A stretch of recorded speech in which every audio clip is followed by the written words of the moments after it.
Hello friends, welcome to study access. আজ আমরা WBCS preliminary 2021-এর উপর পলিটি এবং ইকোনমির কয়েকটি গুরুত্বপূর্ণ প্রশ্ন উত্তর ডিটেলসে আলোচনা করব, যা তোমাদের খুবই লাভদায়ক হবে। দেখো, আজকের পরমাণু হচ্ছে 12। এই পূর্বে আমরা তোমাদের জন্য 11টি সেট প্রোভাইড করে দিয়েছি। তোমরা যদি না দেখে থাকো তাহলে অবশ্যই আমাদের একবার প্লিজ চেক করে সেটা দেখে নেবে। এবং আমাদের সমস্ত ক্লাসের পিডিএফ, তোমরা আজকে যেটা ক্লাস হবে সেই ক্লাসেরও পিডিএফ তোমরা আমাদের টেলিগ্রাম গ্রুপে জয়েন করে সেটা কালেক্ট করতে পারো। আমাদের টেলিগ্রাম গ্রুপের লিঙ্ক তোমরা ডেসক্রিপশন বক্সে তোমরা সেটা পেয়ে যাবে। তো চলো শুরু করা যাক আজকের পর্বটি।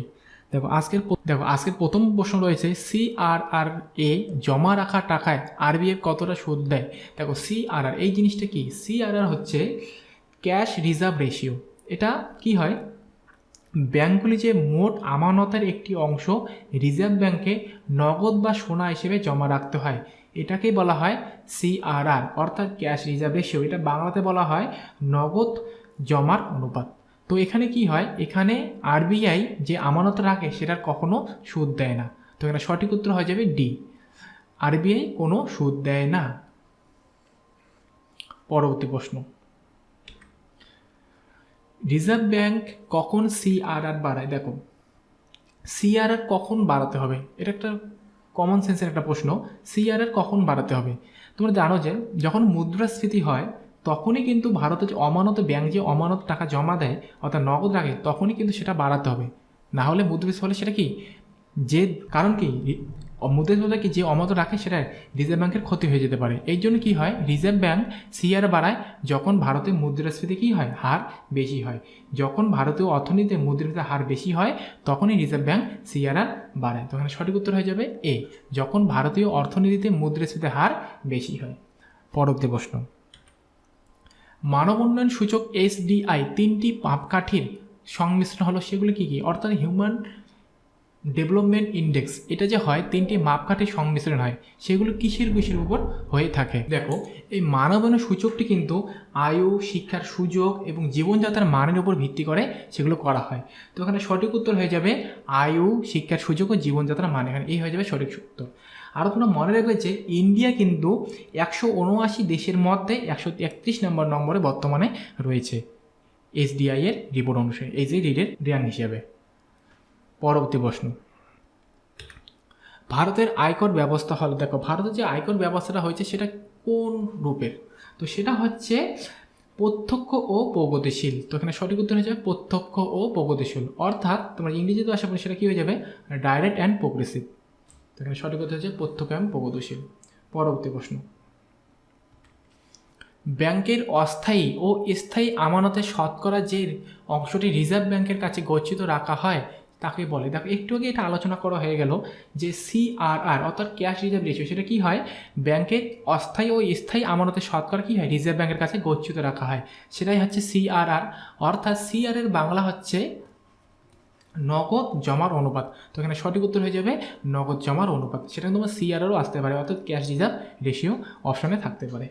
পরবর্তী প্রশ্ন, মুদ্রাস্ফীতির ফলে কার সুবিধা হয়? এই প্রশ্নটি তোমাদের অনেকবার আলোচনা হয়ে গেছে। দেখো, মুদ্রাস্ফীতির ফলে সুবিধা হয় ঋণ গ্রাহিতা, যে ঋণ নেয় তার মুদ্রাস্ফীতির ফলে লাভ হয়, আর ক্ষতি হয় ঋণ দাতার। সঠিক উত্তর হয়ে যাবে ঋণ গ্রাহিতা।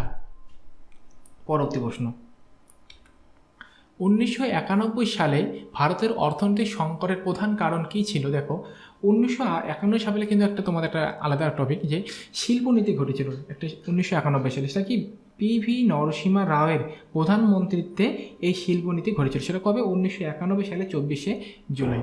এবং ভারতের অর্থনীতিতে 1991 সালে প্রধান সংকটের কারণ ছিল লেনদেন খাতে ঘাটতি। এটাই কারণ ছিল ভারতের 1991 সালে অর্থনৈতিক সংকটের প্রধান কারণ, লেনদেনের খাতে ঘাটতি। পরবর্তী প্রশ্ন, কোনটি নবরত্ন নয়? দেখো, যেমন আমরা ইতিহাসে নবরত্ন পেয়ে থাকি, কিন্তু ভারতে অর্থনীতিতে আমরা কিছু কিছু জায়গায় নবরত্ন দেখতে পারি। তো কিছু কিছু যেগুলো লিমিটেড রয়েছে, অর্থাৎ কর্পোরেশন বা লিমিটেড রয়েছে, সেগুলোর মধ্যে কোনটি ভালো অর্থাৎ খুবই গুরুত্বপূর্ণ, সেগুলোর বিচারে কিন্তু আমরা নবরত্ন বলে থাকি। তো এখানে দেখো, কোনটি নবরত্ন নয় বলছে। তো এখানে সঠিক উত্তর হয়ে যাবে ভারতের কুকিং ওয়েল লিমিটেড এটি নবরত্নের মধ্যে পড়ে না, কিন্তু উপরে যে তিনটি রয়েছে সেগুলো কিন্তু নবরত্ন পড়ে, যেমন ভারতীয় electric limited, national thermal power corporation এবং কোল ইন্ডিয়া লিমিটেড, এগুলো সবগুলি কিসের মধ্যে পড়ে? আমাদের ভারতের নবরত্নের মধ্যে পড়ে থাকে। পরবর্তী প্রশ্ন, 1969 সালে কতগুলি ব্যাংক জাতীয়করণ করা হয়, অর্থাৎ রাষ্ট্রীয়করণ বা ন্যাশনালাইজেশন করা হয় 1969 সালে? এটা কিন্তু খুবই একটা গুরুত্বপূর্ণ প্রশ্ন, পরীক্ষায় প্রায় এসে থাকে এই প্রশ্নটি। তো দেখো 1969 সালে 14টি ব্যাংক জাতীয়করণ করা হয়েছিল। কি করা হয়েছিল? 1969 সালে 19শে জুলাই 14টি বাণিজ্যিক ব্যাংকে, অর্থাৎ কোনগুলি ব্যাংক? যেগুলি ব্যাংকের 50 কোটি টাকার উপর সঞ্চয় ছিল শুধুমাত্র সেইগুলি ব্যাংকেরই কিন্তু রাষ্ট্রীয়করণ করা হয়, অর্থাৎ জাতীয়করণ করা হয়। সেখানে 14টি ব্যাংক এরকম পাওয়া গিয়েছিল, তো সেই সময় 14টি ব্যাংকের জাতীয়করণ করা হয়েছিল। তোমরা আরও মনে রাখবে যে এই যে জাতীয়করণ করা হয়েছিল সেটা কিন্তু নিখিল ভারতীয় গ্রামীণ ঋণ পর্যালোচনা কমিটির সুপারিশে সেটা করা হয়েছিল। এটাও খুবই গুরুত্বপূর্ণ তোমাদের জন্য। পরবর্তী প্রশ্ন, 101তম সংশোধনী আইনে 2016 এর মাধ্যমে ভারতীয় সংবিধানের কোন ধারার পরিবর্তন করা হয়েছিল? এখানে 2017 হবে হয়তো। তো দেখো 101তম সংশোধনী, তো 101তম সংশোধনীতে 246-এ, 269-এ, 279-এ এগুলো কিন্তু সবকটিয়ে এই 101তম সংশোধনীর মাধ্যমে সংবিধানের ধারার পরিবর্তন করা হয়েছিল। তো এখানে সঠিক উত্তর হয়ে যাবে সবকটি। পরবর্তী প্রশ্ন, জিএসটি কোন ট্যাক্সকে অবলুপ্ত করেছে? দেখো GST, goods and service taxes, দেখো এই জিএসটি কোন কোন ট্যাক্সকে অবলুপ্ত করেছে? অপশন এ বলছে সম্পত্তি কর, option B corporation tax, option C VAT, option D সবকটি। দেখো জিএসটি আসার পরে কিন্তু কিছু কিছু ট্যাক্সকে অবলুপ্ত করেছে, তার মধ্যে যেমন পরে কিন্তু ভ্যাট, তারপরে কেন্দ্রীয় বিক্রয় কর, ক্রয় কর, প্রবেশ কর, বিজ্ঞাপন কর, এগুলো জিএসটি আসার পরে আরও অনেক কর রয়েছে, কিন্তু জিএসটি এগুলো আসার পরে কী হয়? এই ট্যাক্সগুলো অবলুপ্ত হয়ে গেছে। তো এখানে সঠিক উত্তর সেই অপশনগুলির মধ্যে এখানে রয়েছে, দেখো ভ্যাট, ভ্যালু অ্যাডেড ট্যাক্স, এটা কিন্তু এই ট্যাক্সে অবলুপ্ত করেছে। তোমরা এটা মনে রাখবে কিন্তু যে ভ্যালু অ্যাডেড ট্যাক্স প্রথম শুরু হয়েছিল হরিয়ানাতে, এটাও তোমাদের খুবই গুরুত্বপূর্ণ। তো এখানে সঠিক উত্তর হয়ে যাবে ভিএটি, অর্থাৎ ভ্যালু অ্যাডেড ট্যাক্স। পরবর্তী প্রশ্ন, পশ্চিমবঙ্গ বিধান পরিষদ কত সালে অবলুপ্ত করা হয়? দেখো অবলুপ্ত করা হয়, কিন্তু এটা কিন্তু অবলুপ্ত করে, ভালো দেখবে তোমরা। তো দেখো এই পশ্চিমবঙ্গের বিধান পরিষদ 1969 সালে কিন্তু ভেঙে দেওয়া হয়, এবং তোমরা মনে রাখবে, তোমরা আগেও বলেছি যে 169 ধারা বলে বিধান পরিষদ লোপ বা সৃষ্টি করা যায়। দেখো 169, দেখেন তো 6 নেই, এইভাবে তোমরা মনে রাখতে পারো যে 169 নং ধারায় এবং 1969 ধারায় আমাদের পশ্চিমবঙ্গের বিধান পরিষদ সেটা কি হয়? অবলুপ্ত করা হয়। পরবর্তী প্রশ্ন, নিচের কোন কমিটি সরকারি খরচের নিয়ম নীতির উপর নজর রাখে? দেখো এমন একটি কমিটি রয়েছে, সেটা কি করে? সরকারি খরচের নিয়ম নীতির উপর নজর রাখে। সেটা কোন কমিটি? সেটা হচ্ছে পাবলিক অ্যাকাউন্টস কমিটি। তো সঠিক উত্তর হয়ে যাবে এ। এই পাবলিক অ্যাকাউন্টস কমিটির কাজটা কি তোমরা জেনে রাখো যে ভারত সরকারের রাজস্ব ও ব্যয়ের নিরীক্ষণের লক্ষ্যে ভারতের সংসদ কর্তৃক গঠিত সংসদ নির্বাচিত সংসদের একটি কমিটি হচ্ছে এই পাবলিক অ্যাকাউন্টস কমিটি। এটার কাজই হচ্ছে খরচের নিয়ম নীতির উপর নজর রাখা। এটা কিন্তু তোমাদের কি হয়? সংসদ কর্তৃক গঠিতই হয় এটা পাবলিক অ্যাকাউন্টস কমিটিরা। তাহলে সঠিক উত্তর হয়ে যায় পাবলিক অ্যাকাউন্টস কমিটি। পরবর্তী প্রশ্ন, ন্যাশনাল রুরাল ডেভেলপমেন্ট ইনস্টিটিউট কোথায় অবস্থিত? দেখো ন্যাশনাল রুরাল ডেভেলপমেন্ট, এটা ইনস্টিটিউটটি তোমাদের অবস্থিত হচ্ছে হায়দ্রাবাদে। তো এখানে সঠিক উত্তর হয়ে যাবে অপশন সি, হায়দ্রাবাদ। পরবর্তী প্রশ্ন, কোনো ব্যক্তির জীবন ও ব্যক্তিগত স্বাধীনতা নিয়ে তথ্যের অধিকার আইনে প্রশ্ন করা হলে কতদিনের মধ্যে তার উত্তর দিতে হবে? দেখো প্রশ্নটা কিন্তু ভালো করে বুঝবে। কি বলছে? জীবন ও ব্যক্তিগত স্বাধীনতার উপর কিন্তু এখানে প্রশ্নটি লুকিয়ে রয়েছে। উত্তরটি তোমাদের জীবন ও ব্যক্তিগত স্বাধীনতা নিয়ে তথ্যের অধিকার আইনে প্রশ্ন করা হলে কতদিনের মধ্যে তার উত্তর দিতে হবে। দেখো জীবন ও ব্যক্তিগত, তোমরা জানো কি তথ্য জানার অধিকার কিন্তু পাস হয়েছিল 2005 সালে, এবং তোমরা জানো যে নাগরিক যে কোনো তথ্য যাচাইয়ের জন্য লোক তথ্য কর্মী কি করতে হয়, এবং আবেদনের নিষ্পত্তিকরণের জন্য সময়সীমা হচ্ছে 30 দিন। দেখো কোনো কিছু যাচাই করার জন্য লোক তথ্য কি হয়? 30 দিন সময় দেয়, কিন্তু এখানে বলছে জীবন ও ব্যক্তিগত। জীবন ও ব্যক্তিগত কি হয়? দেখো তোমরা আবেদনের বিষয় যদি কোনো ব্যক্তির জীবন ও সত্য সম্পর্কিত হয় তাহলে কিন্তু সেটি 48 ঘন্টার মধ্যে যোগান দিতে হবে। তো দেখো ব্যক্তি ও জীবন কথা যখন থাকবে এই স্বাধীনতায়, তখন কিন্তু সঠিক উত্তর হয়ে যাবে 48 ঘন্টা। যদি এমনি আসে তখন কিন্তু হয়ে যাবে 30 দিন। তো প্রশ্নটি ভালো করে তোমরা লক্ষ্য করবে। পরবর্তী প্রশ্ন, ভারত সরকার কত সালে মানবাধিকার সংরক্ষণ আইন পাশ করে? দেখো এই মানবাধিকার সংরক্ষণ আইন পাশ করে কিন্তু ভারত সরকার 1993 সালে। তো এখানে সঠিক উত্তর হয়ে যাবে 1993। দেখো বি, মানবাধিকার সংরক্ষণ আইন পাশ করে 1993 সালে। পরবর্তী প্রশ্ন, ভারতীয় সংবিধানের কোন ধারায় নির্দিষ্ট কিছু ক্ষেত্রে সাজা কমানো, বিলম্বিত করা, ক্ষমা প্রদর্শন প্রভৃতি ক্ষমতা রাজ্যপালকে দেওয়া হয়েছে? দেখো রাজ্যপালকে কথা বলছি, কিন্তু রাজ্যপালকে দেওয়া হয়েছে।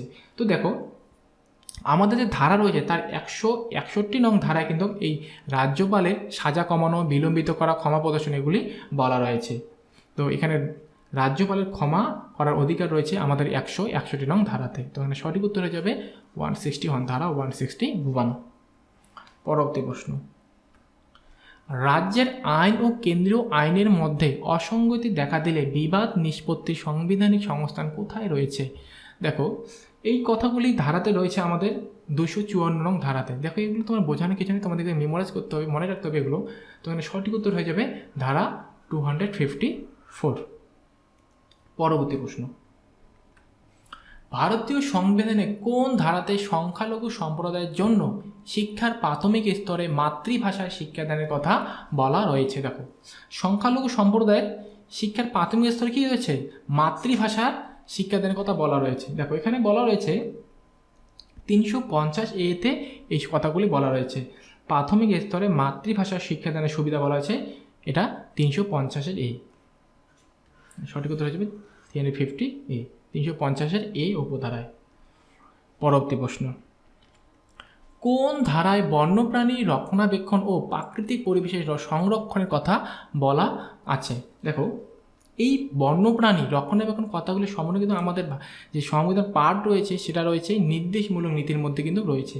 এই নির্দেশমূলক নীতির মধ্যেই রক্ষণাবেক্ষণ, বন্যপ্রাণীর প্রাকৃতিক পরিবেশ এগুলো কিন্তু বলা হয়েছে। তো এই বন্যপ্রাণী রক্ষণাবেক্ষণ কথাগুলি বলা রয়েছে 48A উপধারায়। তো এখানে সঠিক উত্তর হয়ে যাবে 48A। দেখো 48 কী বলা হয়েছে? বন ও বন্যপ্রাণী রক্ষণাবেক্ষণ, পরিবেশ রক্ষা ও পরিবেশের উন্নতি সাধনে এটা। এবং দেখো 48A উপধারায়, তাহলে 48-এ কী বলা রয়েছে? 48-এ বলা রয়েছে গাভী, গোবৎস প্রভৃতি গৃহপালিত পশু ও অন্যান্য দুগ্ধবতী ও ঘরবাহী পশু হত্যা করা রোধ করার চেষ্টা করা হয়েছে বা বন্ধ করার চেষ্টা করা হয়েছে। দেখো এখানে 48A কিন্তু বলেছে বন্যপ্রাণী, এবং 48-এ বলা রয়েছে গাভী এবং দুগ্ধবতী কিছু পশুদের হত্যা করার চেষ্টা বন্ধ করা। তো এটাও তোমরা মনে রাখবে কিন্তু। পরবর্তী প্রশ্ন, সুপ্রিম কোর্ট প্রতিরোধমূলক আটক আইনের একটি অংশ খারিজ করেছে। দেখো সুপ্রিম কিছু মামলা রয়েছে, তো সেই মামলায় কিছু গুরুত্বপূর্ণ তোমাদের তথ্য রয়েছে। তো দেখো এই প্রতিরোধমূলক আটক আইনের অংশ খারিজ করেছে কোন মামলায়? তো এটি খারিজ করা হয়েছিল গোলকনাথ মামলায়। কিন্তু এই প্রতিরোধমূলক আটক আইনের একটি অংশটি খারিজ করে দেওয়া হয়েছিল গোলকনাথ মামলায়। তো এখানে সঠিক উত্তর হয়ে যাবে অপশন বি, গোলকনাথ মামলায়। পরবর্তী প্রশ্ন, ভারতীয় সংবিধানে কোন ধারা অনুসারে তপশিলি জাতি ও তপশিলি উপজাতিদের জন্য লোকসভায় আসন সংরক্ষণ ব্যবস্থা রয়েছে? দেখো তপশিলি জাতি ও উপজাতিতে কী বলা হয়েছে? লোকসভায় আসন সংরক্ষণ। ভালো করে লক্ষ্য করবে। দেখো এই সংরক্ষণের ব্যবস্থা রয়েছে নিচের কোন আর্টিকেলে?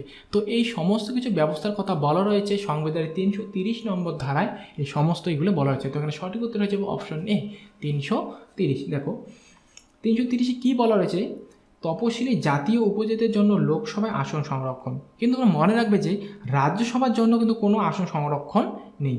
এবং 331 নম্বর কী বলা রয়েছে? 331 নম্বর ধারায়, দেখো 331 নম্বর ধারায় বলা রয়েছে অ্যাংলো ইন্ডিয়াদের জন্য লোকসভায় আসন সংরক্ষণ। তো এটা কিন্তু গুরুত্বপূর্ণ। 331 নম্বর ধারায় বলা রয়েছে অ্যাংলো ইন্ডিয়ানদের জন্য লোকসভায় আসন সংরক্ষণ। এবং 332 নম্বর ধারায় কী বলা রয়েছে? 332 নম্বর ধারায় বলা রয়েছে SC বা STদের জন্য বিধানসভায় আসন সংরক্ষণ। তো ফ্রেন্ডস, এই ছিল আজকের সেশন তোমাদের জন্য।